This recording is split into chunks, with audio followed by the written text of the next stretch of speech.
Shalom, selamat pagi jemaat Tuhan.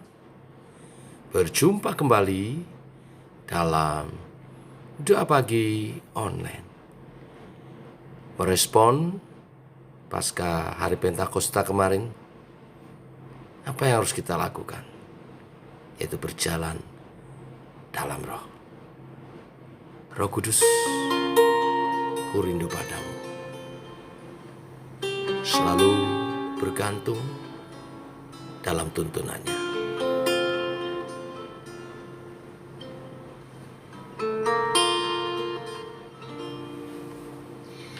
Roh Kudus, ku rindu padamu. Hanya Engkau pribadi yang menghidupkan. Tak bisa ku jauh, tak bisa ku lepas darimu-lah sumber kehidupan.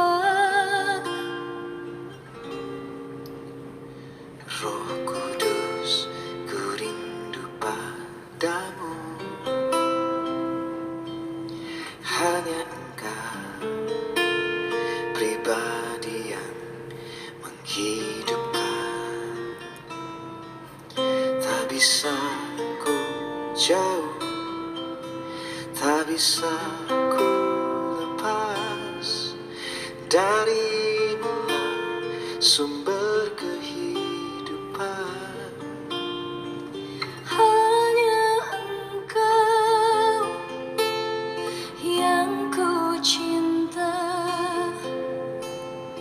Oh Roh Kudus, ku serahkan hidup dalam genggaman-Mu. Pulihkanlah, berkaryalah. Aku ada untuk beritakan Engkau hidup.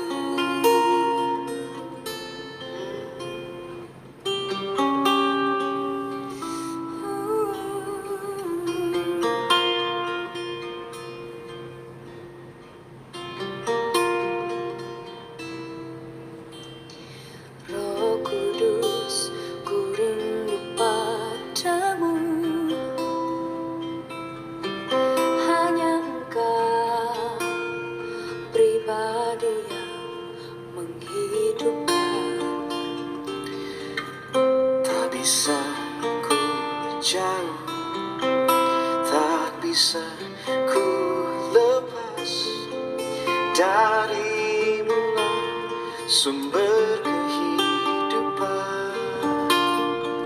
Hanya Engkau yang ku cinta.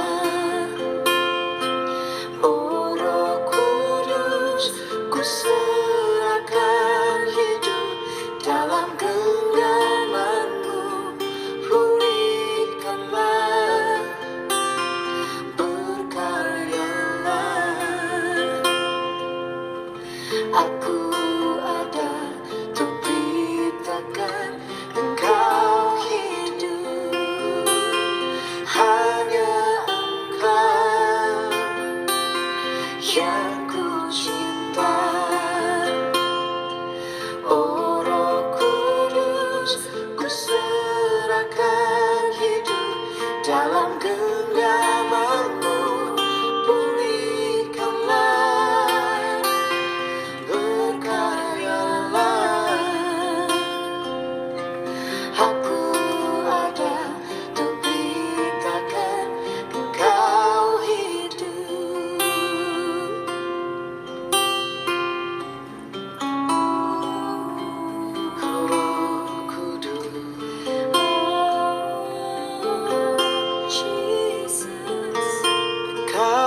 ku serahkan hidup dalam genggamanmu. Pulihkanlah, Pulihkanlah, berkaryalah. berkaryalah. Aku ada untuk beritakan Engkau hidup. Aku ada untuk beritakan Engkau hidup. Aku ada untuk beritakan Engkau Engkau hidup.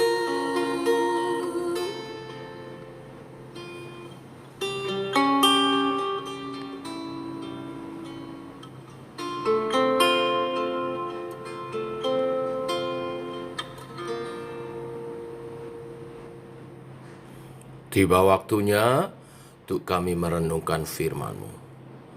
Firman-Mu adalah suluh dan terang bagi jalan kami. Berfirmanlah Tuhan, kami rindu. Dalam nama Tuhan Yesus Kristus. Amin. Bapak Ibu jemaat Tuhan, sebelum kita kembali kepada renungan kita secara berurutan, Mazmur pasal 35 ya.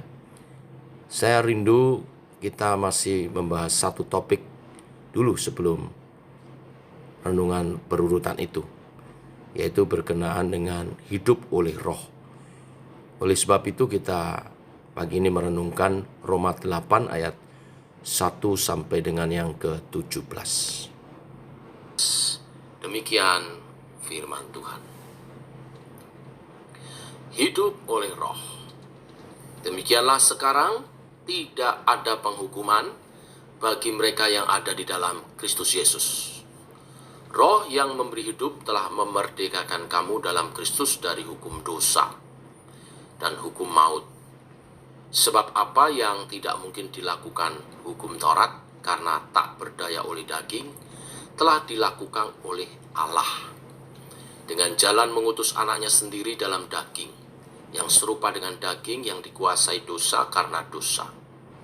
Ia telah menjatuhkan hukuman atas dosa di dalam daging, supaya tuntutan hukum Taurat digenapi di dalam kita yang tidak hidup menurut daging, tetapi menurut roh. Sebab mereka yang hidup menurut daging memikirkan hal-hal yang dari daging. Mereka yang hidup menurut roh memikirkan hal-hal yang dari roh. Karena keinginan daging adalah maut, tetapi keinginan roh adalah hidup dan damai sejahtera. Sebab keinginan daging adalah perseteruan terhadap Allah, karena ia tidak takluk kepada hukum Allah. Hal ini memang tidak mungkin baginya. Mereka yang hidup dalam daging tidak mungkin berkenan kepada Allah. Tetapi kamu tidak hidup dalam daging, melainkan dalam roh. Jika memang roh Allah diam di dalam kamu, tetapi jika orang tidak memiliki roh Kristus, ia bukan milik Kristus. Tetapi jika Kristus ada di dalam kamu, maka tubuh memang mati karena dosa, tetapi roh adalah kehidupan oleh karena kebenaran. Dan jika roh Dia yang telah membangkitkan Yesus dari antara orang mati diam di dalam kamu, maka Ia yang telah membangkitkan Kristus Yesus dari antara orang mati akan menghidupkan juga tubuhmu yang fana itu oleh rohnya yang diam di dalam kamu. Jadi saudara-saudara, kita adalah orang berhutang, tetapi bukan kepada daging, supaya hidup menurut daging. Sebab jika kamu hidup menurut daging, kamu akan mati. Tetapi jika oleh roh kamu mematikan perbuatan-perbuatan tubuhmu, kamu akan hidup. Semua orang yang dipimpin roh Allah adalah anak Allah. Sebab kamu tidak menerima roh perbudakan yang membuat kamu menjadi takut lagi, tetapi kamu telah menerima roh yang menjadikan kamu anak Allah. Oleh roh itu kita berseru, ya Aba, ya Bapa. Roh itu bersaksi bersama-sama dengan roh kita bahwa kita adalah anak-anak Allah. Dan jika kita adalah anak, maka kita juga adalah ahli waris. Maksudnya orang-orang yang berhak menerima janji-janji Allah, yang akan menerimanya bersama-sama dengan Kristus, yaitu jika kita menderita bersama-sama dengan Dia, supaya kita juga dipermuliakan bersama-sama dengan Dia. Amin. Bapak Ibu, jemaat Tuhan, perikop yang kita baca diberi judul Hidup oleh Roh. Apa itu hidup oleh Roh? Hidup oleh Roh artinya setiap orang percaya yang hidupnya telah dimerdekakan dari dosa melalui pengorbanan Kristus di atas kayu salib, wajib hidup menurut pimpinan Roh Kudus. Segala perbuatan dosa yang dalam perikop ini disebut kedagingan harus benar-benar kita tinggalkan. Seperti juga dikutip dalam 2 Korintus 5 ayat 17 mengatakan, siapa yang ada di dalam Kristus, ia adalah ciptaan baru. Yang lama sudah berlalu, sesungguhnya yang baru sudah datang. Yang lama adalah kehidupan kedagingan kita. Sudah berlalu, sudah harus kita tinggalkan.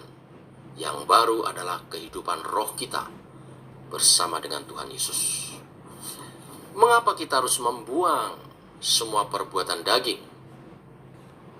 Karena Alkitab dengan tegas mengatakan bahwa mereka yang hidup dalam daging tidak akan mungkin berkenan kepada Tuhan.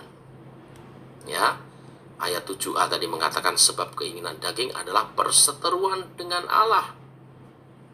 Jadi adalah sia-sia kita aktif beribadah setiap minggu, ikut persekutuan, ya bahkan terlibat dalam pelayanan, tetapi jika kita masih saja hidup dalam kedagingan, maka hal itu sia-sia. Kenapa? Karena tidak berkenan di hadapan Tuhan. Dalam suratnya Rasul Paulus ya di 1 Petrus 1 ayat 18 sampai 19 menegaskan, sebab kamu tahu bahwa kamu telah ditebus dari cara hidupmu yang sia-sia yang kamu warisi dari nenek moyangmu. Itu bukan dengan barang yang fana, bukan pula dengan perak atau emas, melainkan dengan darah yang mahal, yaitu darah Kristus yang sama seperti darah anak domba yang tak bernoda dan tak bercacat. Nah, oleh sebab itulah kita mesti hidup sebagai manusia baru, yaitu manusia baru yang meninggalkan perbuatan-perbuatan lama kita yang penuh dengan hawa nafsu kedagingan. Sebagaimana juga ditulis dalam Galatia 5 ayat 24, barang siapa menjadi milik Kristus Yesus, ia telah menyalibkan daging dengan segala hawa nafsu dan keinginannya. Bapak Ibu, jemaat Tuhan, di tengah dunia yang bobrok, memang iblis dengan 1001 macam cara berusaha untuk menjatuhkan kehidupan kita anak-anak Tuhan. Sehingga banyak orang percaya, bahkan para pelayan Tuhan yang terseret di dalamnya,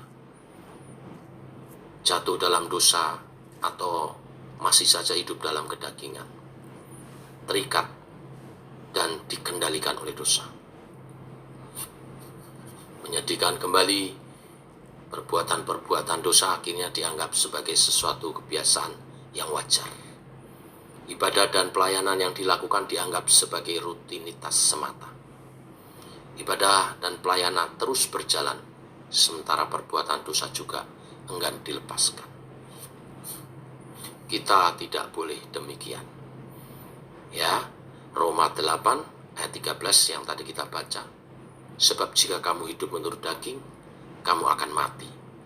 Tetapi jika oleh roh kamu mematikan perbuatan-perbuatan tubuhmu, kamu akan hidup. Sampai di sini kebenaran firman Tuhan, biarlah memberkati kita semua.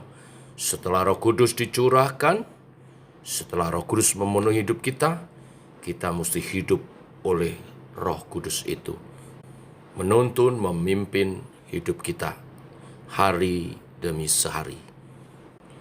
Dipakai untuk menjadi alat bagi kemuliaannya seumur hidup kita. Tuhan memberkati kita semua. Mari kita berdoa. Bapa, kami mengucap syukur buat hari yang baru, hari yang limpah dengan berkat.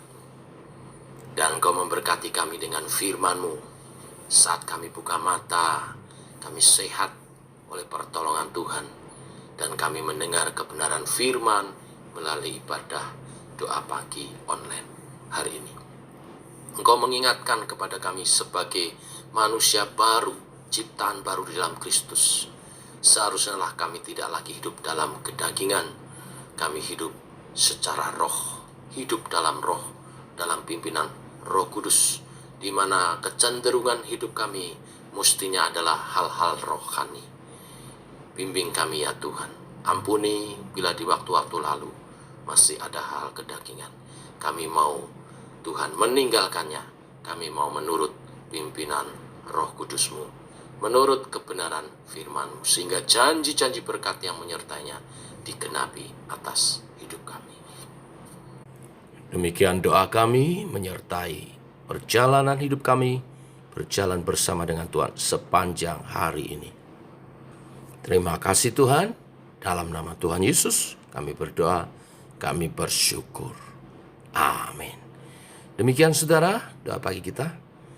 Selamat pagi, selamat berjalan bersama dengan Tuhan dalam pimpinan Roh Kudus-Nya. Shalom.